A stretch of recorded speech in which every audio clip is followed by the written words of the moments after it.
स्वागत आहे तुमचं मंगलाच रेसिपीज अँड स्टोरीजमध्ये. तर फ्रेंड्स, आज मी अतिशय माझ्या आवडीचं गाणं आणि अतिशय म्हणजे अगदी माझ्या जिव्हाळ्याचं गाणं आहे. अगदी म्हणजे म्हणतात ना, अगदी हृदयातून निघावं तसं हे गाणं आहे. आणि हे गाणं लता दिदींनी त्यांच्या वडिलांसाठी गायलेलं गाणं आहे. तसंच हे गाणंसुद्धा माझ्यासाठी खूप स्पेशली आहे. तर हे माझा आवाज फारसा चांगला नाही आहे, तरी पण मी प्रयत्न करते.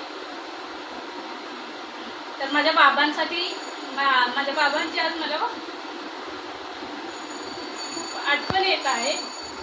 बाबांची मला खूप आठवण येत आहे, कारण की आज आम्हा भावंडांचं खूप चांगलं आहे. खूप म्हणजे खूप अगदी तथागताने भरभरून दिलेलं आहे, कशाचीच कमी नाही आहे. तर या सुखाच्या क्षणी मला माझ्या बाबांची आठवण येते आहे. तर मित्रमैत्रिणींनो,